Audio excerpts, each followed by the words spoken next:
Evelyn Harper had always been a woman of the sea. At 72, her life was a tapestry woven from salty breezes, crashing waves, and the unyielding rhythm of tides that mirrored her own resilient spirit. Born in a small coastal town in Maine, she joined the Navy as a yeoman right out of high school in the late 1960s, handling paperwork with a precision that could cut through fog like a lighthouse beam. Her husband, Tom, a fellow sailor, had shared her love for the ocean until cancer claimed him a decade ago. Together, they'd built their dream, a quaint oceanfront cottage on a rugged stretch of coastline, perched on cliffs that overlooked the Atlantic. It wasn't just a house, it was her anchor, her sanctuary, filled with memories of sunrises over the water, stormy nights by the fireplace, and the faint echo of Tom's laughter in every creaking floorboard. The cottage had been in Evelyn's name since they bought it in 1975, a modest two-story haven with weathered shingles, a wraparound porch, and a garden where she grew hardy roses that defied the salt air. She'd retired from her post-Navy job as a clerk in the local historical society, dedicating her days to volunteering at the Maritime Museum and tending to her home. Her two children, Mark and Susan, lived in the city, Mark a real estate developer with a penchant for quick deals, Susan a lawyer always chasing the next big case. They visited sporadically, their conversations laced with subtle hints about the property's value.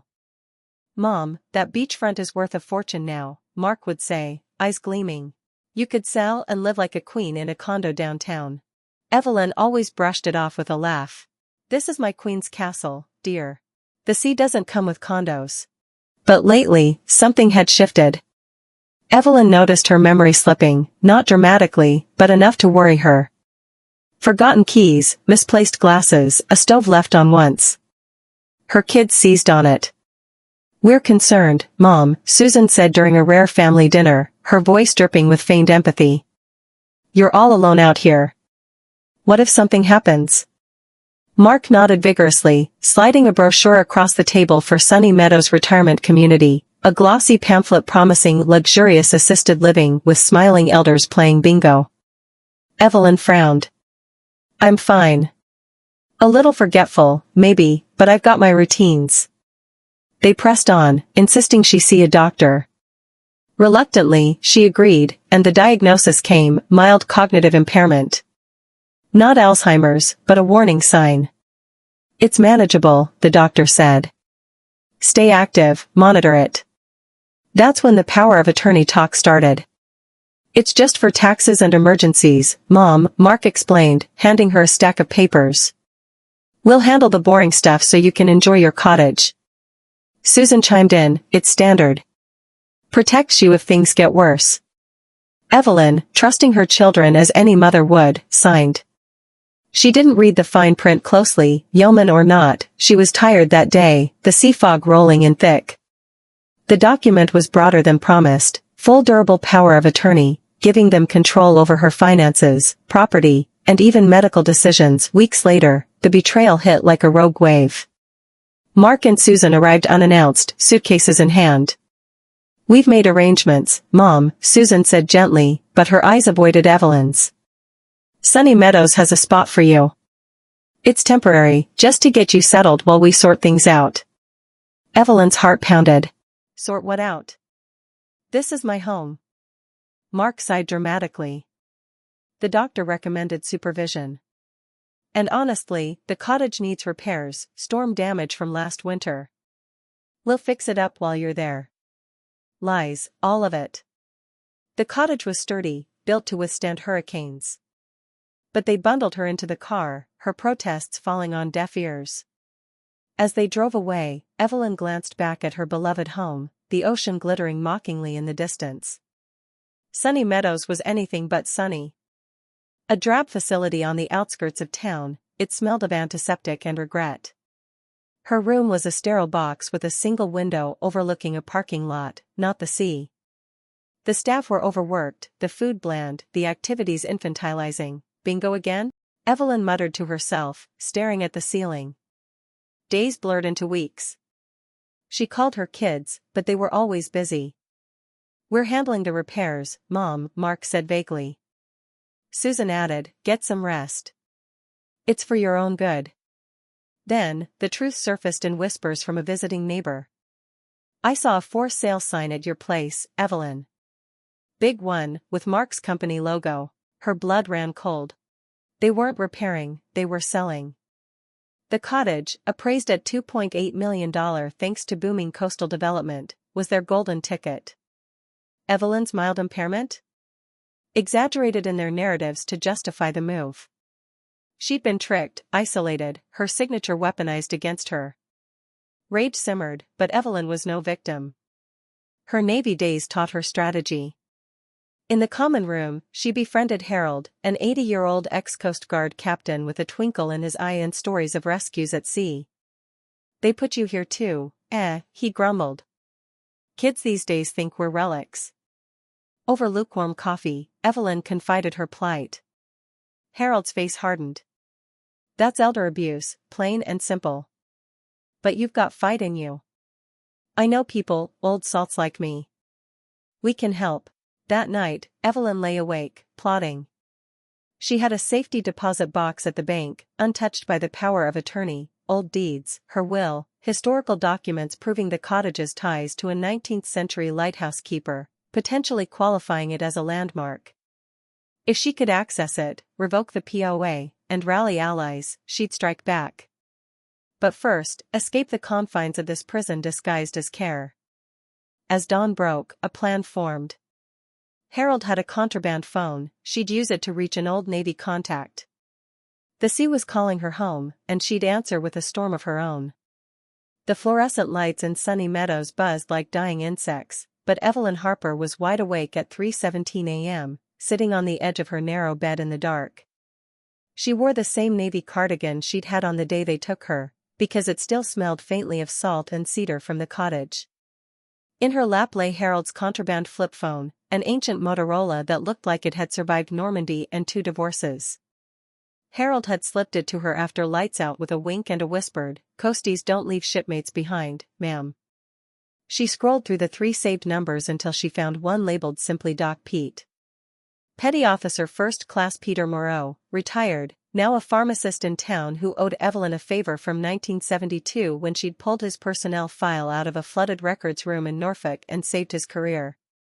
She pressed call. He answered on the second ring, voice gravelly with sleep. "Whoever this is, somebody better be dead." "It's Evelyn Harper, Pete. And I'm about to be if you don't help me." A pause. Then the rustle of sheets and instant alertness. "Evie? Jesus, they said you were losing it. Where the hell are you?" "Sunny Meadows, room 214. They've got me doped on trazodone and a fake diagnosis. My kids are selling Saltrose Cottage out from under me. I need you to bring me my purse from the cottage, the one in the top of the hall closet, and I need you to do it before 9 tomorrow when Mark does his weekly check-in." "On my way," he said without hesitation. "Stay sharp, yeoman." She hung up, heart hammering so hard she felt it in her teeth. Then she did what any good sailor does when waiting for extraction, she prepared the terrain. At 5:45 a.m. she shuffled into the dining hall wearing the confused old lady mask she'd perfected over the last weeks. She spilled oatmeal on her blouse, apologized profusely to the aide, and asked to be taken back to her room to change. The aide, exhausted and underpaid, sighed and walked her down the corridor. While the aide's back was turned, Evelyn palmed the woman's master keycard from the lanyard, just long enough to press it against the chilled metal of her water glass. The cold would keep the magnetic strip readable for hours. She slipped it back before the aide noticed. By 7:20 a.m. she was dressed in real clothes, jeans and a flannel shirt Harold's daughter had smuggled in, hair twisted up under a knit cap. She looked 20 years younger when she wasn't wearing the pastel prison uniform they called loungewear. At 7:42 a.m. black pickup rolled into the visitor lot. Doc Pete stepped out wearing his old Coast Guard parka, white hair whipping in the wind, carrying Evelyn's familiar oilskin purse like a football under his arm. He didn't come inside. Instead he walked straight to the side exit where Harold was waiting with a walker he definitely didn't need. Harold faked a stumble, drawing the orderly's attention. In those 4 seconds Evelyn slipped out the door, into the morning fog, and into the passenger seat of Pete's truck. The engine was already running. Drive, she said. Pete punched the gas. Your boy Mark put the cottage on MLS last night. Listed at 2.85. Open house is Saturday. That gives us 4 days. Evelyn opened the purse. Inside, wrapped in oilskin, were the originals she needed, the 1975 deed in her and Tom's name, now solely hers, the recorded will from 2018 leaving everything to the local historical society if the kids contested it, and most importantly the folder marked Lighthouse Keeper Elias Crow, 1887 to 1949. Yellowed letters, photographs, and a surveyor's map proving her cottage sat on the exact footprint of the original keeper's quarters, making the entire lot eligible for emergency historical landmark status if the right strings were pulled. She looked at Pete.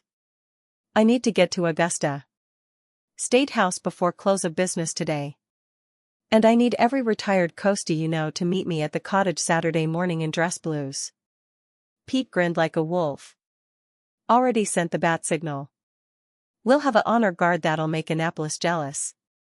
They hit the highway doing 80. Evelyn rolled the window down and let the salt wind slap her face.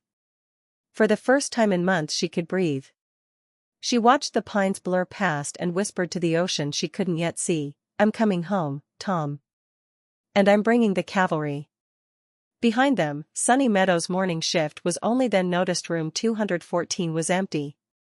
By the time Mark got the call, his mother was already 2 counties away, purse on her lap, eyes sharp as a harbor pilot's, staring straight into the fight of her life.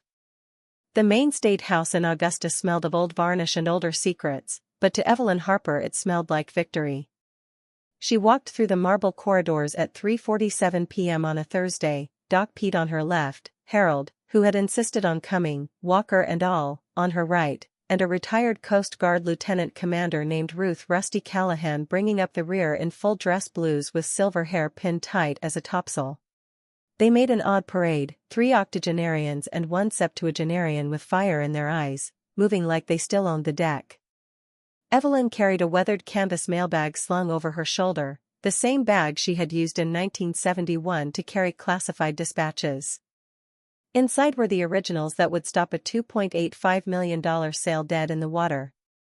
At the Office of Historic Preservation, they were met by a nervous 20-something clerk who took one look at Rusty's chest full of ribbons and immediately fetched the director. 10 minutes later Evelyn was spreading yellowed photographs, hand-drawn 1887 surveys, and a letter from Keeper Elias Crow to the Lighthouse board across a conference table. My cottage, she said, boy steady as a bell buoy, is the last surviving structure directly associated with the Crow's Ledge Light, decommissioned 1932. The footprint is exact. Under Maine Statute 27 Section 403A, I am filing for emergency interim landmark designation, effective immediately upon signature, to prevent demolition or material alteration pending full review. The director, a tired academic who had spent his career begging rich people not to tear down captains' houses, stared at the evidence and then at the 4 retirees who looked ready to keelhaul anyone who said no. He signed. At 4:58 p.m. the emergency order was stamped, scanned, and emailed to the County Registry of Deeds with the instruction, record instantly. Any transfer of title was now frozen until a full hearing in 90 days. Evelyn allowed herself one small, sharp smile. Phase 1 complete. They drove straight back south, for hours through darkening pine forests and coastal fog. No one spoke much. There was nothing to say yet, the sea was doing the talking, hissing promises against the rocks they couldn't yet see. At 9:12 p.m. Pete's truck rolled quietly past the cottage. The for sale sign glowed under a new LED floodlight Mark had installed for the open house. A catering van was parked in the driveway, little sandwich triangles and Prosecco for the looky-loo millionaires tomorrow. Through the lit windows Evelyn could see fresh paint, staged furniture, her furniture gone. Her throat tightened, but only for a second. Harold reached over and squeezed her hand with fingers like anchor chain. Tomorrow, Skipper. She nodded.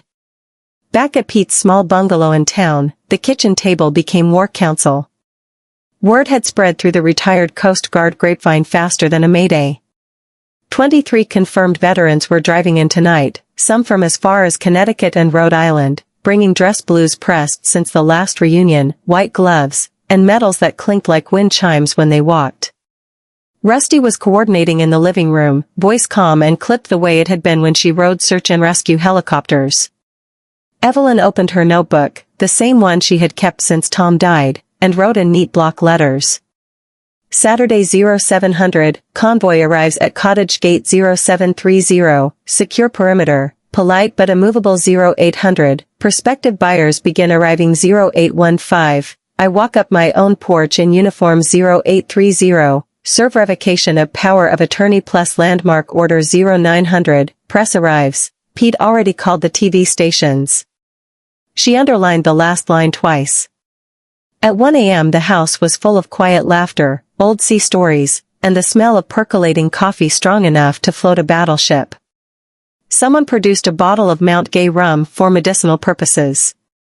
Someone else produced a blueberry pie. Evelyn sat in the middle of it all, no longer the forgotten widow in room 214, but the commanding officer she had always been. Before she finally lay down on Pete's couch, she stepped outside. The fog had lifted, the stars were sharp and close. Somewhere out there, past the black water, Saltrose Cottage waited, windows glowing with stolen light. She spoke to the night the way she used to speak to Tom when he stood watch. They think they buried me, love. But tomorrow the tide turns. Then she went inside, closed the screen door banging once behind her like a starting gun. Saturday 6:47 a.m. The convoy rolled in like a slow-moving nor'easter, 12 pickups, 3 SUVs, one restored 1978 Jeep Wagoneer painted Coast Guard racing striped white, and one gleaming black Harley ridden by a 78-year-old woman who had once been the first female coxswain in sector northern New England. Every vehicle flew a small American flag or the distinctive red-white-blue Coast Guard ensign. The rumble of engines woke the gulls, they wheeled overhead, screaming like they knew something big was coming. Evelyn stood on the shoulder of the coastal road in her own dress blues, pressed the night before by Rusty with an iron older than most of the real estate agents who would arrive later. The jacket still fit. The ribbons still shone. The silver yeoman's quill on her collar caught the first pink of sunrise. She had not worn this uniform since Tom's funeral 10 years ago. Today it felt lighter, like it had been waiting for war. At 7 o'clock sharp the vehicles formed two perfect lines across the mouth of her driveway, blocking it completely but politely. No one parked on the grass. Coasties respect property, even when they're about to reclaim it. Harold unfolded a small camp stool at the gate and sat like a ceremonial guard, white gloves spotless, metals clinking softly in the breeze. Rusty stood beside him with a clipboard and the calm authority of someone who once talked down a panicked freighter captain in 30-foot seas. By 7:45 the catering team arrived for the open house. They took one look at the wall of dress uniforms and medals, slowed, then crept forward like mice discovering a convention of cats. A young woman in a black apron poked her head out of the van. We have a listing event at this address?"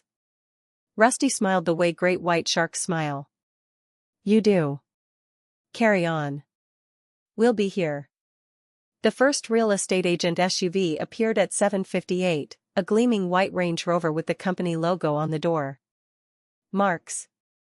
He stepped out in a $3,000 suit, hair perfect, phone already to his ear, bragging to someone about closing this dinosaur cottage today, cash offer, 2.9 over ask. He froze when he saw the uniforms. 23 retired Coast Guard men and women turned in perfect unison and saluted, not him, but the woman walking up the gravel path behind him. Evelyn Harper, ramrod straight, cover tucked under her left arm, eyes locked forward, marched the last 50 yards from the road to her own front porch like she was boarding a ship she already owned. The only sound was the crisp crunch of her low-heeled dress shoes and the rhythmic clink of metals in the breeze. Mark's phone slipped from his fingers and shattered on the stones. "Mom?" His voice cracked like a teenager's. Evelyn did not break stride. She mounted the 3 porch steps, turned to face the growing crowd of early bird buyers who had begun to gather on the lawn, phones already out, filming, and spoke in the clear, carrying voice she had once used to call cadence across a drill decks. "Good morning, ladies and gentlemen. My name is Yeoman First Class Evelyn Harper, United States Coast Guard, retired. This is my home. There is no open house today. A ripple went through the onlookers. Someone whispered, "Holy crap, it's the owner." Mark tried to bluster forward. "Mom, you're confused. You're supposed to be at Sunny Meadows. Let's get you back." Evelyn raised one gloved hand. Harold stepped forward and placed a manila envelope in it. She held it up so every camera could see. "Mark Evan Harper and Susan Harper Lewis, by the authority granted to me as the sole owner of this property and pursuant to Maine Statute Title 18C Section 5 to 505, I hereby revoke the durable power of attorney you had me sign under false pretenses. This revocation was notarized and recorded at 9:03 a.m. yesterday." She let that settle like depth charges. Furthermore, as of 4:58 p.m. yesterday, the State of Maine Office of Historic Preservation has placed Saltrose Cottage under emergency interim landmark protection. Any sale, transfer, or material alteration is now a felony offense. Mark's face went the color of old sailcloth. Evelyn turned to the crowd of buyers, many of whom were already backing toward their luxury cars. "Thank you for your interest in my home. There will be no tours today. Or ever. Safe travels." Then, because the sea had taught her that timing is everything, she added softly enough that only Mark had to step closer to hear. "You wanted to sell my memories for 3 pieces of silver. Now watch what happens when the tide remembers who it belongs to." She nodded once to Rusty. 23 dress bluebacks turned as one. 23 pairs of white-gloved hands rose in perfect salute. 23 voices, then 24, because Evelyn returned it, eyes shining. Mark stood alone in the middle of his ruined open house, mouth opening and closing like a cod on a dock, while behind him the catering staff quietly packed their Prosecco back into the van and the Range Rovers reversed down the driveway in a polite, terrified parade. Evelyn lowered her salute, reached into her pocket, and took out the original brass key that had hung by the door since 1975. She slid it into the lock, turned it with a satisfying clack, and stepped across her own threshold for the first time in 96 days. She did not look back. The door closed behind her with the finality of a court-martial gavel. The door shut, and for 3 full heartbeats Evelyn just stood in her own foyer and let the silence pour over her like warm water after a winter watch. The smell hit first: lemon oil, salt air, old books, and something faintly foreign, Mark's overpriced cologne and the chemical ghost of the stager's ocean breeze candles. But underneath it all was the house itself, breathing again now that its real lungs had returned. She set her cover on the hall table exactly where it had lived for 47 years. The table was the only piece of furniture they hadn't replaced, everything else was beige rental nonsense. She ran one gloved finger across the wood and left a clean white streak in the dust. Good. They hadn't even bothered to clean properly. From the porch came the low murmur of the veterans keeping watch, the occasional rumble of another luxury car being turned away, and once, Mark's voice cracking into a shout that was quickly shushed by Rusty's calm baritone. Evelyn didn't care. The ocean was louder than all of them, rolling in through the open kitchen window like it was saying "Welcome home, Skipper." She walked the downstairs rooms slowly, reclaiming them with every footstep. Living room, the couch was gone, replaced by a soulless gray sectional that looked afraid of sunlight. She opened the fireplace flue, soot sifted down like black snow. She smiled. That hearth had warmed her and Tom through blizzards and grief. It would again. Kitchen, her cast iron pans missing, replaced by shiny copper fakes that had never known bacon grease. She opened the fridge, half a bottle of Prosecco and 3 bottles of sparkling water. She took the Prosecco, twisted the cage, and let the cork shoot across the room like a starting pistol. Upstairs, her bedroom had been staged as owner's retreat with a king bed that swallowed the space where she and Tom had slept in a cozy queen for decades. The quilt her grandmother pieced in 1938 was gone. She felt the stab, sharp and clean, then let it go. Quilts could be found. Dignity, once surrendered, was harder. She opened the closet. Empty except for 1 forgotten wire hangers. At the very back, on the top shelf, her fingers closed around the oilskin-wrapped bundle she had hidden the week before they took her, Tom's service revolver, unloaded, their marriage certificate, and the small cedar box that held both their wedding rings and the sand from their honeymoon beach in 1974. Still there. She pressed the box to her heart and felt the house settle around her like a ship finding its trim. Downstairs again, she opened the porch door. 23 faces turned toward her. Harold was first to speak. "Permission to come aboard, ma'am?" "Granted," she said, voice thick. They filed in quietly, removing covers and hanging them on the porch hooks like they had done this 1,000 times. Someone produced a cooler of coffee and a box of donuts from Dolly's bakery, the same donuts Tom used to bring home on Sunday mornings. The house filled with the low, comfortable rumble of shipmates catching up, the way it was always meant to be filled. Rusty handed Evelyn a printed sheet. "News vans just pulled up at the end of the road. They're asking for a statement." Evelyn looked around at her crew, white hair, bent spines, straight backs, eyes bright as signal lamps, and felt something unlock in her chest that had been locked since the day they drove her away. "Tell them 15 minutes, she said. "Then we give them a story they'll never forget." She walked to the porch railing, gripped it with both hands, and looked out at the Atlantic stretching silver and endless. The wind lifted the silver strands escaping her bun. She closed her eyes and spoke, not loud, but the microphone on someone's phone caught every word because the ocean itself seemed to hush. This house was built by people who knew storms. It has survived nor'easters, blizzards, and greed. Today it survived the worst storm of all, my own children's betrayal. But I have survived worse. And I have better children now. She turned and gestured to the men and women in dress blues filling her porch like guardian spirits. "These are my family. This is my crew. And we are home." The cheer that went up rattled the windows. Someone started singing the Coast Guard hymn, off-key and loud, and every voice on the porch joined until the gulls joined too. Inside, the house seemed to exhale, floorboards creaking in welcome, sunlight pouring through the windows like it had been waiting for permission. Mark was still outside the gate, pacing, shouting into a dead phone because no lawyer in Maine would touch him with a boat hook right now. Evelyn didn't spare him another glance. She raised the bottle of stolen Prosecco toward the sea in a silent toast to Tom. Then she turned to her crew. "First order of business, gentlemen and ladies, we're throwing out every stick of staging furniture before sunset. Second order, who knows how to make lobster rolls?" 23 hands shot up.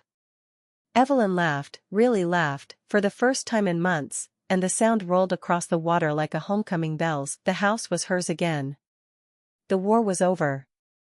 The healing had just begun. By 4:30 p.m. the staging furniture was stacked in 2 rental dumpsters that now blocked Mark's Range Rover like surrendered enemy ships. The local ABC, NBC, and CBS vans were parked nose to tail along the shoulder. Cameras rolling, reporters practically vibrating with the kind of story that wins awards and goes viral before supper. Evelyn had changed out of dress blues into something simpler but no less powerful, pressed khaki trousers, a crisp white shirt with the sleeves rolled once, and Tom's old Coast Guard Academy ring on a chain around her neck. She looked like the captain of her own life again.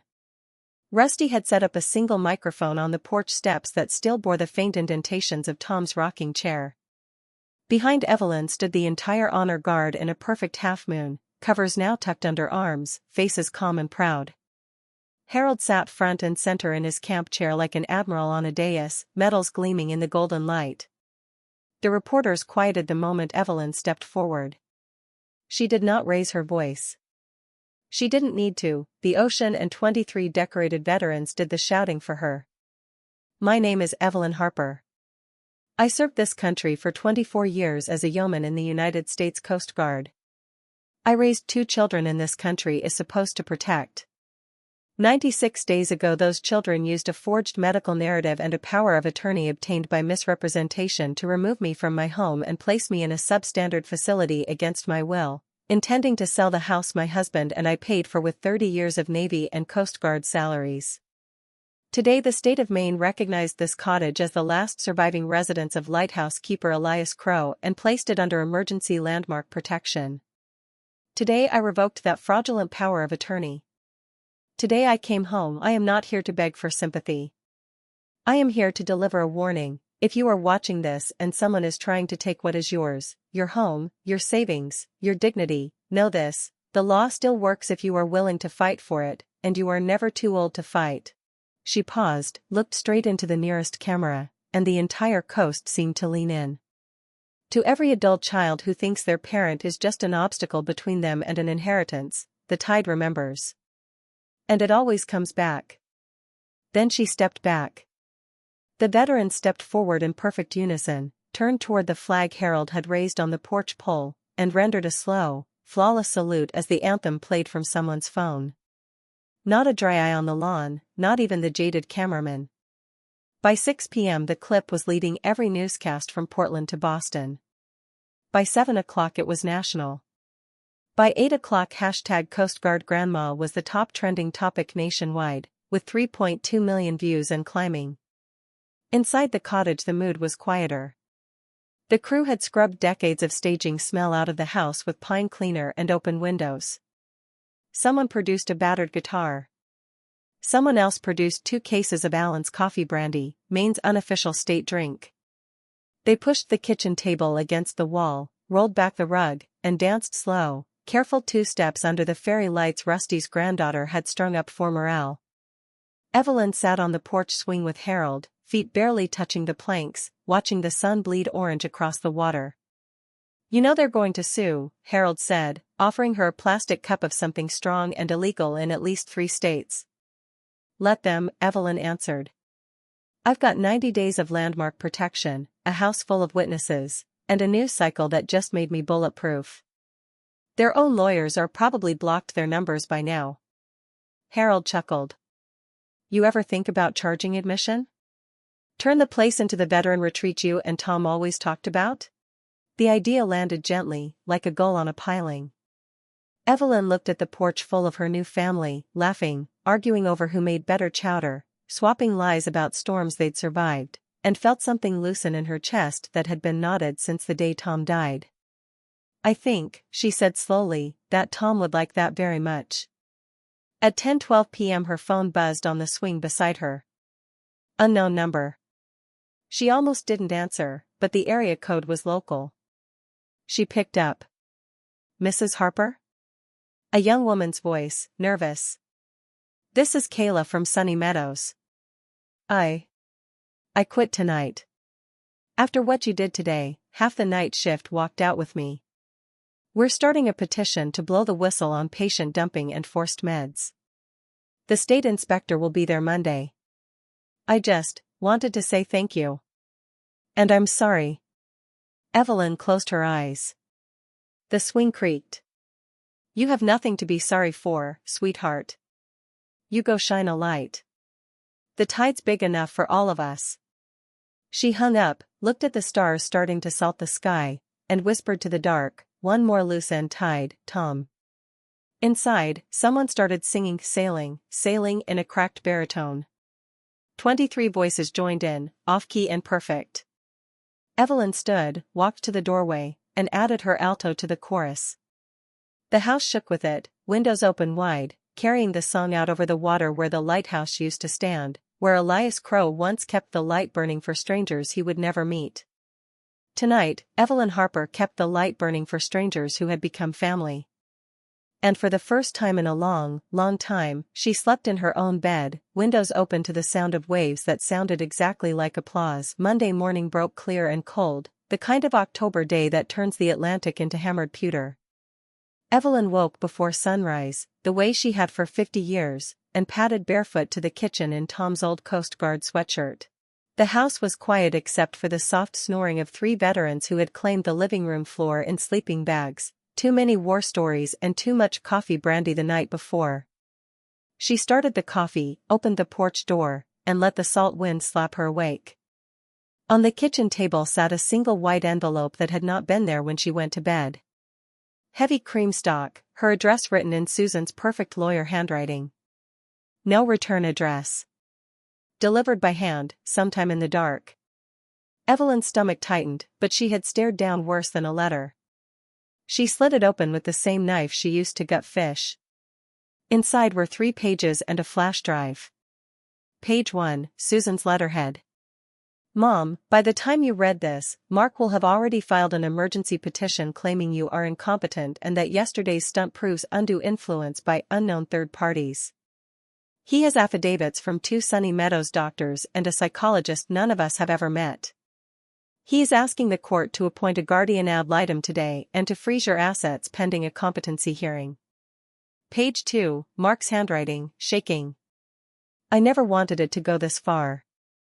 Susan said it would be cleaner if you were safe. I thought we could pay you back later. I'm sorry. I'm so sorry. Page 3, typed and signed. The flash drive contains every email, text, recorded phone call, and bank transfer between us and the Sunny Meadows administrator from the day we paid him $40,000 consulting fee to fast-track your admission and diagnosis. It also contains the forged continuation of care forms and the altered medical records. We are leaving the state tonight. The original documents are in a safe deposit box in Portland, key taped under the porch swing. We won't contest the landmark status. We won't come back. Please don't make the drive public. Let the house and the veterans have their peace. Evelyn stood motionless so long the coffee pot beeped itself off. She walked out onto the porch. The swing creaked in the wind. She knelt, reached underneath, and found the small metal key exactly where they said it would be, still warm from the morning sun. Back inside, she plugged the drive into her ancient laptop. File after file opened like a sewer, bribes, lies, fake signatures, even a text from Mark laughing about how the old bat will never know what a QR code is. She closed the lid, hand steady. Rusty appeared in the doorway, hair wild, coffee in hand. Trouble? Evelyn handed her the letter. Rusty read in silence, then let out a low whistle. Self-delivered confession with evidence. That's a first in my 40 years. Evelyn looked out at the ocean, sparkling now under full sun. She thought of the children she had carried, nursed, sung to sleep. She thought of the stranger sleeping on her floor who had become truer family in 4 days than blood had been in 40 years. She picked up her phone and dialed the one person who needed to hear her voice first. Susan, she said when the call connected, calm as flat water. I got your letter. I'm not pressing charges. I'm not releasing the drive. But you will never set foot on this property again. You will never speak my name in public again. The house is going to become exactly what Tom and I always planned, a rest and retreat for retired Coast Guard and Navy veterans, free of charge, in perpetuity. Your names will not appear on the dedication plaque. You lost the right to be remembered here. A sob crackled through the speaker. Evelyn continued, softer but unbreakable. One day, when you understand what you threw away, maybe you'll be brave enough to send a check to the foundation instead of flowers to my grave. Until then, goodbye. She hung up before Susan could answer. Then she walked to the porch, raised her voice just enough to carry into the house. Listen up, shipmates. We've got a new mission. This house is no longer just mine. It's ours. We're turning Saltrose Cottage into Harbor Haven Retreat, non-profit, tax-exempt, open year-round to any retired coastie or squid who needs a porch, a bed, and the sound of the sea. Who's in? 23 mugs of coffee rose in unison. Harold grinned, eyes wet. I, Skipper. By noon the first donation, an anonymous $40,000 wire transfer, hit the new foundation account Evelyn had opened at sunrise. She didn't need to check the routing number to know where it came from. She simply closed the laptop, walked down the porch steps to the water's edge, and scattered the safe deposit key into the waves. The tide took it without hesitation. Some debts are paid in silence. Some are simply erased. 6 weeks later, the first real nor'easter of the season slammed into the Maine coast with 60-knot gusts and horizontal rain that sounded like buckshot against the shingles. Inside Saltrose Cottage, now officially Harbor Haven Retreat, the windows rattled but held, the way they had held for 150 years. The kitchen smelled of clam chowder thick enough to stand a spoon in, and every chair around the long pine table was occupied by someone in a faded Coast Guard or Navy sweatshirt. Evelyn stood at the head of the table in a red plaid apron that had once been Tom's, ladle in hand like a swagger stick. "Listen up, you old salts," she called over the storm. "We open to our first official guests in 4 days. That means tomorrow we finish painting the bunkroom harbor blue, Saturday we hang the new sign, and Sunday we christen this place proper. Anybody who thinks retirement means sleeping past 0600 is welcome to swim back to Portland." A chorus of groans and laughter answered her. Someone started the chant, "Skipper, skipper, skipper," until the rafters shook. In 6 weeks the house had been transformed, not with money, though donations were pouring in faster than they could count, but with sweat, stubbornness, and love. The living room sectional had been donated to Habitat for Humanity the very next morning after the open house day. A crew of retired carpenters from Bath Iron Works had rebuilt the porch wider and stronger, adding a ramp for wheelchairs and bad knees.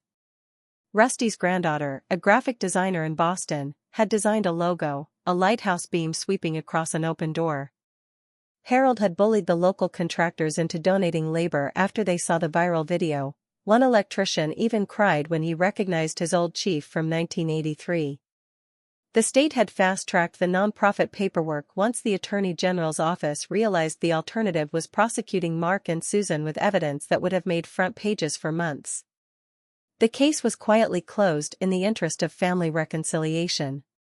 The biggest miracle sat on the mantel, the original cedar box with Tom and Evelyn's wedding rings now flanked by a bronze plaque that simply read, "Harbor Haven Retreat founded 2025 in memory of TM1 Thomas Harper, USCG fair winds and following seas to every mariner who needs a safe port."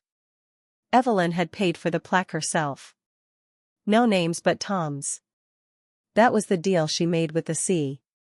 At 8 p.m. the power flickered once, twice, then died as the storm took out the grid for the whole peninsula. The room erupted in mock panic until someone produced 6 kerosene lanterns and a dozen battery candles.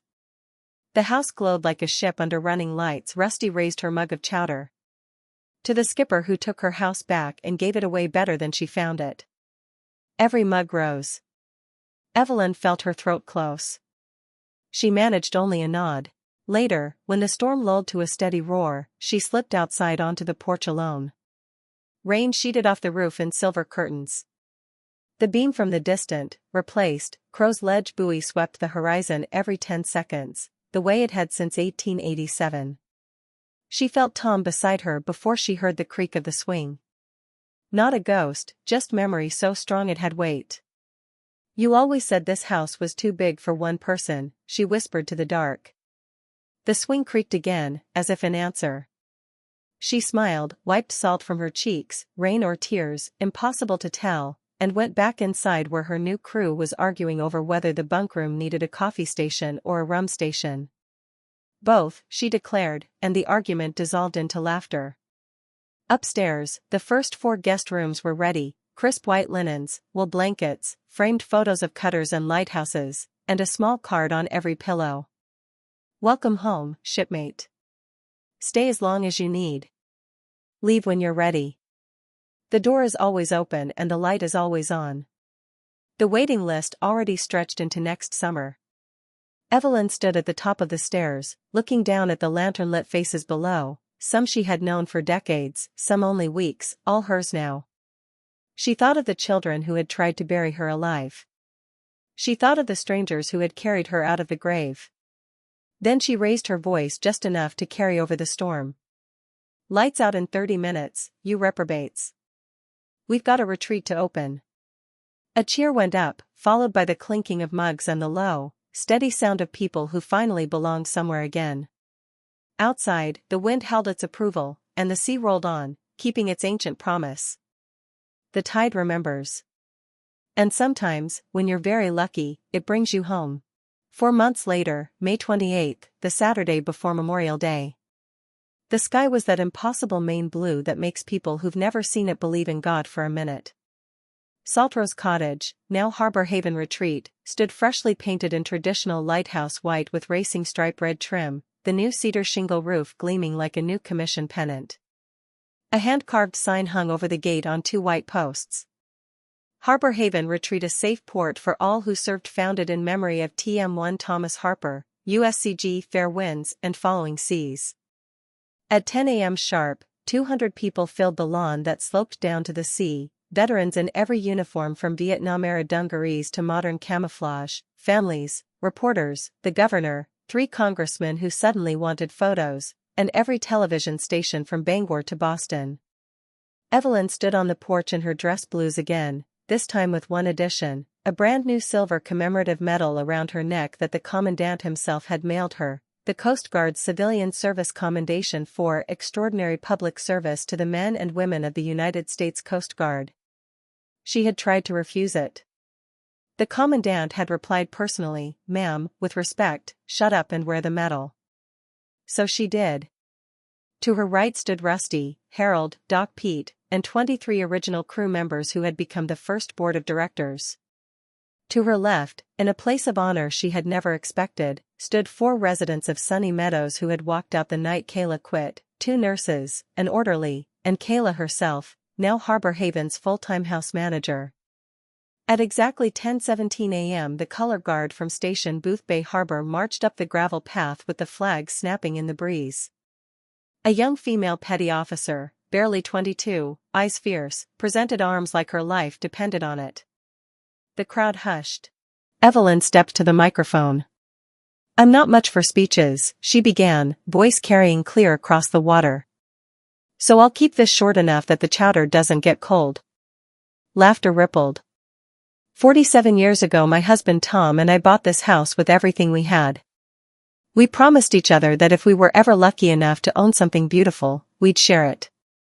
Life got in the way. Kids, careers, cancer. We never quite got around to it. 4 months ago my own children tried to take this house and throw me away like an old chart. Instead, strangers, people I hadn't seen in decades, people I'd never met, picked me up, dusted me off, and reminded me who I was.